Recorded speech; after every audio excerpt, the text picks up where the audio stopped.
welcome to our deep dive into Louisa May Alcott's Little Women. Ah, yes. Yeah, I have to say, providing the complete text of the novel as source material, Oh, wow. that's dedication. Yeah. Really is. But we're going beyond the familiar plot points here. Okay. Think hidden gems, surprising character details, Right. and a glimpse into 19th century American life. I think it's really the perfect source material for something like this. Yeah. We can unearth some fascinating insights. Exactly. So let's start with the March family. Okay. That opening scene, where the girls are waiting for Marmee. Right. It immediately establishes their bond. Mm-hmm. But it's more than just a cozy scene, right? Right. Alcott subtly hints at their personalities. Oh, yeah. Meg, the eldest. Mm. She's already taking on this motherly role. Yes. While Jo is hiding her fatigue but can't resist teasing about Marmee's slippers. I mean, it's just brilliant how Alcott packs so much right into just a, simple scene like that. And as a reader, you pick up on these nuances right away. Totally. And it sets the stage for this, theme of family that really kind of runs throughout the entire novel. Absolutely. So we see this close-knit family, but Alcott also emphasizes their commitment to self-improvement. Yes. Especially through reading. Mm-hmm. Meg even tells her sisters to be mindful of the books Marmee gives them. Right. It's not just about enjoying a good story, is it? Not at all. Yeah. Alcott believed in the power of literature to shape character. Yes. And in fact, some of the sources that you provided talk about how Alcott's own upbringing, surrounded by transcendentalist thinkers, deeply influenced her writing. Yeah. And so she really saw reading as a way to cultivate morality and virtue. It makes you think about how Little Women isn't just a charming story. Right. It's a reflection of Alcott's own beliefs and the intellectual climate of her time. Yeah. And it's interesting how that commitment to self-improvement goes hand in hand with their generosity. Right. I mean, giving their Christmas breakfast to the poor family next door. Yeah. That's a powerful statement. Absolutely. But it's not just about being charitable. Right. I think Alcott contrasts the March family's genuine compassion with the more performative generosity of some of the wealthier characters. Yeah. Remember when Amy is embarrassed by her charitable donation at school? Yeah. Alcott seems to be critiquing a society that values appearances over genuine kindness. That's a great point. It makes you see those seemingly simple acts of charity in a whole new light. Yeah. So we have this foundation of family, self-improvement, and compassion. Right. Now let's dive into the characters themselves. Okay. Starting with Jo. She's this fiery, independent spirit, and her passion for writing just jumps off the page. Oh, yeah. I mean, selling her hair to help Marmee. Right. That's a bold move. It certainly is. But I wonder if you find that a bit romanticized. Alcott presents it as this heroic sacrifice. Right. But there's a darker side to it, too. Okay. Jo's hair was likely her most valuable asset. Mm-hmm. And it speaks to the limited options that women had at the time. That's a fascinating perspective. Yeah. I never thought about it that way. It's Alcott is celebrating Jo's spirit while subtly acknowledging the constraints of her society. Exactly. Wow. And you see that tension throughout the novel, Yeah. especially with Jo. She's constantly pushing against expectations, whether it's her tomboyish behavior or her unconventional career aspirations. And her relationship with Laurie is another example. Yeah. It's clear they have a strong bond. But her rejection of his proposal is a major turning point. Yes. Do you think Alcott was making a statement about women's right to choose their own path? Possibly, even in matters of love. It's certainly a possibility. Remember, Alcott herself never married. Oh, right. And she might have been projecting some of her own views onto Jo. Interesting. So it's interesting how the initial reading of that scene as just a romantic rejection might evolve as you become more aware of Alcott's own life and the social context of the time. That's what I love about deep dives like this. Yeah. You discover new layers of meaning. Picking up on that idea of Jo pushing boundaries. Yeah. Her relationship with Amy is another fascinating one. Oh, totally. It's not all sunshine and roses, is it? Right. Burning the manuscript. Oh, my gosh. Yeah. Talk about sibling rivalry. Yeah. But, I think those early clashes really highlight how different they are. Jo is all about passion and impulsiveness. Yeah. While Amy, at least initially, is more concerned with appearances and social status. It's almost as if they represent Right. Two very different sides of femininity. Wouldn't you say Jo with her disregard for convention and Amy, trying to navigate those societal expectations that are placed on young women? Absolutely. And yet they do find common ground eventually. They do. Their shared experiences, especially during their travels abroad, really seem to bridge the gap between them.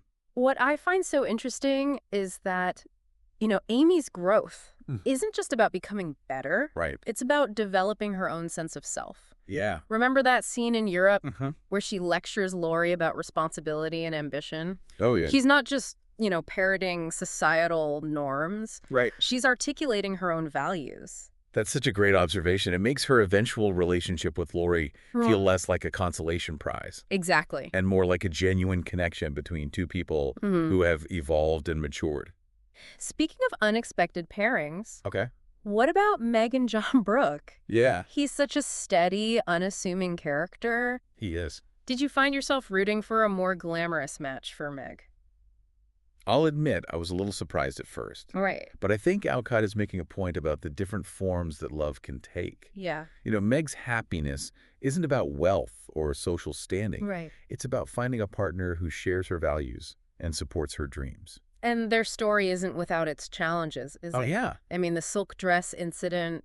Right. Their financial struggles. Yeah. Alcott doesn't shy away from the realities of married life. Right. Even in a seemingly idyllic pairing like this. Exactly. It makes their relationship feel more authentic, more relatable. And it ties back to that theme of economic reality that we talked about earlier. Yes. Even with love and support, the March sisters face very real limitations based on their social standing. Let's shift gears a bit and talk about the theme of personal growth. Right. Each sister undergoes a significant transformation throughout the novel. Of course. Jo, for instance, learns to temper her impulsiveness and find a balance between her creative ambitions and her responsibilities to others. And Meg, despite her longing for a more luxurious life, ultimately finds contentment in the simplicity of her home and family. Yes. But what about Beth? Her journey is heartbreaking. It is. But there's this quiet strength in her acceptance of her fate. It's interesting how Alcott uses Beth's character to explore themes of mortality and spirituality. Her illness isn't just a plot device. Right. It's an opportunity to reflect on the deeper meaning of life. Yeah. And the importance of cherishing our loved ones. And then there's Amy. Yes. She starts off as this somewhat spoiled child. Yeah. But she blossoms into this thoughtful young woman with a strong sense of self. Her transformation is subtle but significant. Totally. She learns to look beyond superficiality and appreciate the value of hard work. Kindness and genuine talent in her artistic development mirrors her personal growth, wouldn't you say? Absolutely. She moves from imitation to finding her own unique voice. It's like she's finally claiming her own space in the world, both as an artist and as a woman. Yes. And speaking of claiming space, Little Women is often praised for its portrayal of strong, independent female characters. Right. But it's also set against this backdrop of 19th century America, a time when women's roles were very much defined by societal expectations. Of course. How do you see Alcott navigating that tension? It's a delicate balance. And I think Alcott does a brilliant job of acknowledging the limitations of the time while also suggesting the possibility of change. Yes. Jo's ambition to be a writer, for example, is both celebrated and challenged. You're right. On the one hand, she's encouraged to pursue her passion. On the other hand, she's constantly reminded that her writing should be appropriate for a young lady. And even Meg, who ultimately chooses a more traditional path, faces moments of doubt and frustration. Oh, yeah. Remember when she complains about the drudgery of housework? Oh, yeah. Alcott doesn't shy away from the less glamorous aspects of domestic life. It's a reminder that even within the confines of societal expectations, women were complex individuals with their own dreams and desires. Of course. And it makes the novel feel relevant to modern readers who are still grappling with issues of gender roles and equality. Absolutely. And let's not forget the impact of the Civil War on the story. Oh, right. It's a constant presence.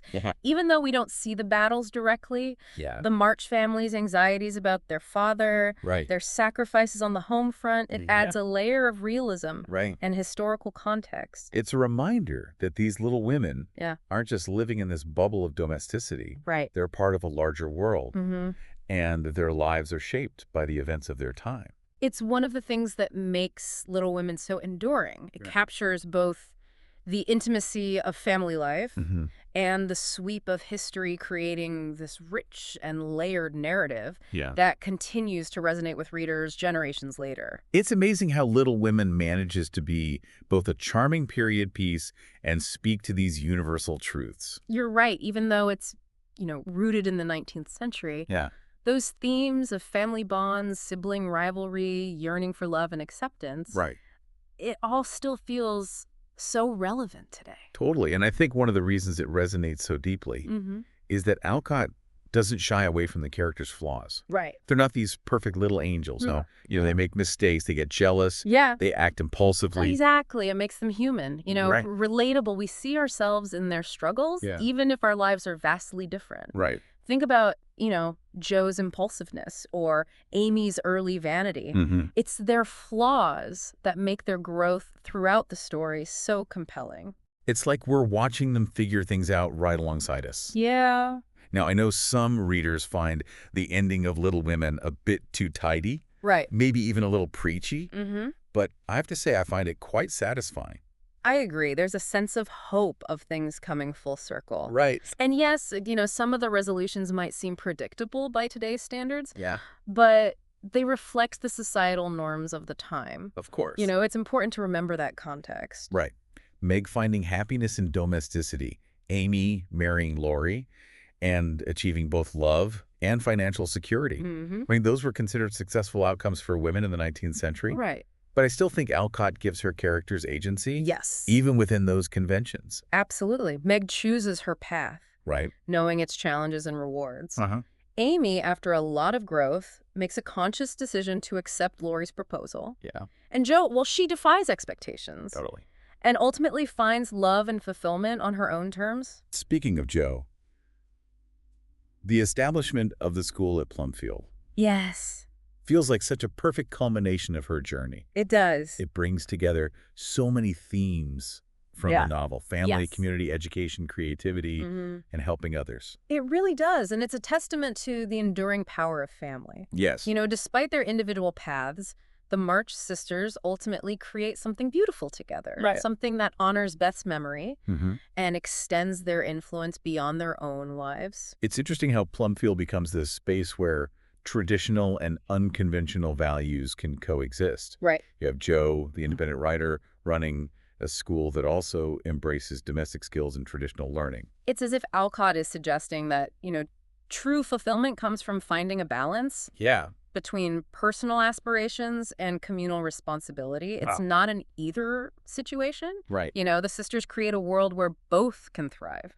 So looking at the big picture, what do you think Louisa May Alcott was trying to say? With Little Women, what makes it such a timeless and enduring story? I think at its core, it's a story about the complexities of human experience. It's about the messy, beautiful journey of becoming who we are and the importance of love, family, and community along the way. It's about those universal longings for connection, for purpose, for a place to belong. Yes. And it reminds us that even in the midst of hardship and change, there's always hope for growth and transformation. Beautifully put. And I think that's why it continues to resonate with readers of all ages and backgrounds. It speaks to those fundamental human experiences that transcend time and place. We've covered so much ground in this deep dive. We have. But there's always more to uncover, more to ponder. Of course. And that's the beauty of a book like Little Women. It sparks conversations. It challenges our assumptions. It stays with us long after we've finished reading. And it makes you think about how those seemingly little stories,